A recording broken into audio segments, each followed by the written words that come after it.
جناب مولانا ضیافت صاحب سے گزارش کروں گا.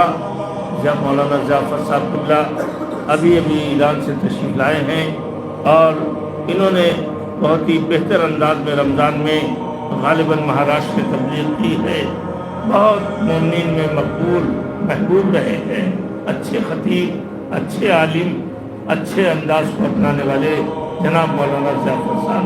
اللہ سے گزارش ہے کہ چھٹے امام کی سیرت پر اپنے مخصوص انداز میں بیان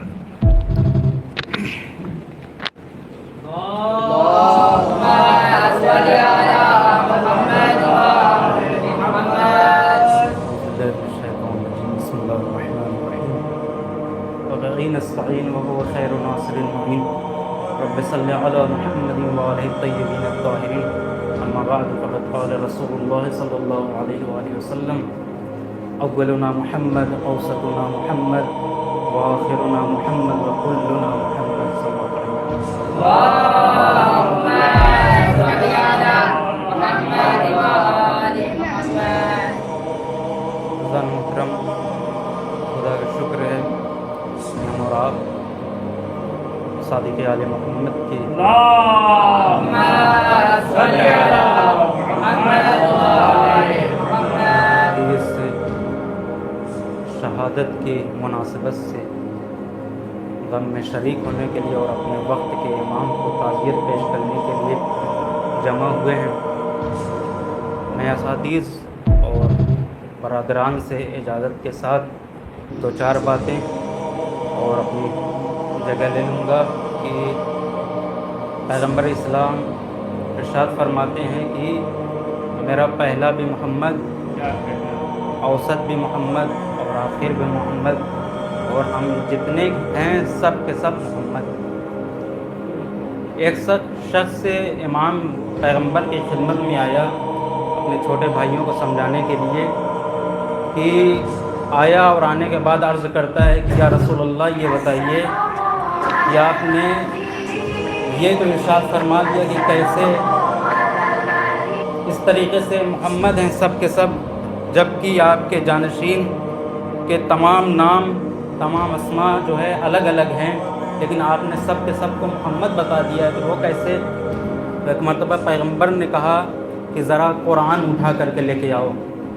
پیغمبر کے سامنے وہ شخص قرآن لے کر کے آیا. پیغمبر کے حکم کے مطابق قرآن کو کھولا گیا. پیغمبر نے پوچھا کہ کون سا سورہ ہے؟ اس نے کہا سورہ بقرہ. پیغمبر نے پھر کہا کہ اس کو بند کرو، پھر کھولو. پھر جب کھولا تو کہا کہ کون سا سورہ ہے؟ کہا سورہ محمد. اس کے بعد پھر کہا، کئی بار یہ تکرار ہوتا رہا. تو پیغمبر نے کہا کہ یہ بتاؤ، قرآن بند کر کے یہ بتاؤ کہ اب تمہارے سامنے یہ کون سی چیز موجود ہے؟ تو پیغمبر نے اس نے جواب دیا، یا رسول اللہ یہ ہمارے سامنے قرآن کی کتاب ہے. تو پیغمبر نے کہا کہ جس طریقے سے تم بار بار قرآن کو کھول رہے تھے اور بار بار تمہارے سامنے الگ الگ سورہ نظر آ رہی تھی، اور جب اس کو سمیٹ کر کے ایک جا کیا تو قرآن تمہارے درمیان سامنے نظر آ رہا ہے، اسی طریقے سے ہم محمد والے محمد ہیں. اگر الگ الگ نظریے سے دیکھو گے تو کوئی محمد نظر آئے گا، کوئی علی نظر آئے گا، کوئی حسن نظر آئے گا، کوئی حسین نظر آئے گا، کوئی جعفر صادق نظر آئے گا، لیکن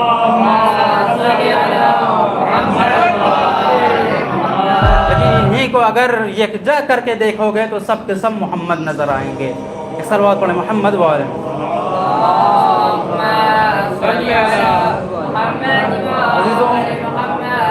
امام جو چھٹے امام کا سب سے پہلا مناظرہ جو امام کا ہوا ہے وہ 3 سال کی عمر میں امام کا مناظرہ ہوا ہے. سب سے کم سنی میں 3 سال کی عمر میں چھٹے امام کا مناظرہ تاریخ نے رقم کیا ہے. اور روایت کہتی ہے کہ چوتھے امام کی خدمت میں ایک شخص آیا. آنے کے بعد کہتا ہے کہ مولا، شام میں ایک شخص ہے جو یہ دعویٰ کرتا ہے کہ سارا اختیار ہمارے ہاتھ میں ہے، اللہ کے ہاتھ میں کچھ نہیں ہے، تو ذرا اس کو جواب دینے کے لیے کوئی محکم دلیل بیان کیجیے. تو چوتھے امام نے چھٹے امام کو 3 سال کی عمر جن کی ہے ان کو شام بھیجا ہے، اور جب یہی امام 3 سال کی عمر میں شام میں پہنچے ہیں اور جس سے مناظرہ ہونا تھا، وہ کہتا ہے کہ یہ چھوٹا سا بچہ کیا مناظرہ کر پائے گا، تو اسی کمسنی کے عالم میں مولا نے خوبصورت بھرا جملہ کہا کہ یہ شخص ذرا اپنے سوال کو میرے سامنے پیش تو کر۔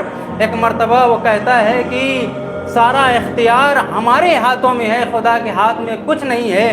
تو امام نے کہا کہ ذرا سورہ حمد کی تلاوت تو کر۔ جیسے اس نے سورہ حمد کی تلاوت کرنا شروع کیا، بسم اللہ الرحمن الرحیم الحمدللہ رب العالمین الرحمن الرحیم مالک یوم الدین ایاک نعبد و ایاک نستعین۔ جیسے ہی اس مقام پہ پہنچا، چھٹے امام نے کہا کہ رک جا، اسی مقام پر رک جا اور یہ بتا کہ یہاں پہ کیا دلیل پیش کرتا ہے؟ یہ سارے قدرت تمہارے ہاتھ میں ہے یا اللہ کے ہاتھ میں ہے؟ تو ہاتھوں کو جوڑ کر کے کہتا مولا، یہ ہم جتنی بار یہ آیتوں کو پڑھتے تھے سمجھ میں نہیں آتا تھا، لیکن آپ نے جیسے ہی ہمارے سامنے آئے اور اس آیت کو ہمارے سامنے ٹھہر کر کے بیان کرنا شروع کیا تو ہمیں یہ آیت سمجھ میں آ گئی کہ بے شک ایاک نعبد و ایاک نستعین، بے شک ہے پروردگارہ ہم تیری ہی عبادت کرتے ہیں اور تجھی سے مدد چاہتے ہیں۔ اے پروردگارہ ہم تیری ہی عبادت کرتے ہیں اور تجھی سے مدد چاہتے ہیں۔ عزیزوں، یہ اہل بیت اور صادق آل محمد کا وہ گھرانہ ہے جو کمسنی کے عالم میں بھی دشمن کے سامنے اگر پیش ہوتا ہے تو اللہ کا علم بیان کرتا ہے اور یہ کہتا ہے کہ دیکھو ہم ہی ہیں جو پروردگار عالم نے ہمارے گھر میں آیت کا نزول کیا ہے، اور ہم ہی وہ ہیں جو پروردگار عالم نے ہم سے اہل انما یرید اللہ لیذھب عنکم الرجس اہل البیت ویطہرکم تطہیرا کے ہم ہی وہ مصداق ہیں۔ عزیزوں، یہ چھٹے امام کی جن کے جب درس ہوتا تھا تو 4000 تاریخ کے جملے ہیں کہ 4000 شاگرد مولا کی خدمت میں آ کر کے درس حاصل کرتے تھے۔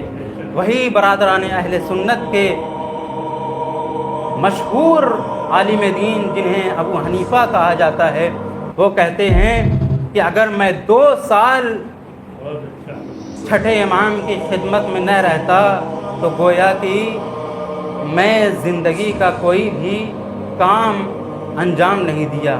عزیزوں، پرم پیغمبر نے اور اہل بیت نے اور معصومین علیہ السلام نے یہ درس دیا ہے کہ دیکھو اگر ہم سے متمسک رہے اور قرآن سے متمسک رہے تو گویا تمہاری دنیا بھی کامیاب ہے اور آخرت بھی کامیاب ہے۔ وآخر الدعوانا ان الحمد للہ رب العالمین۔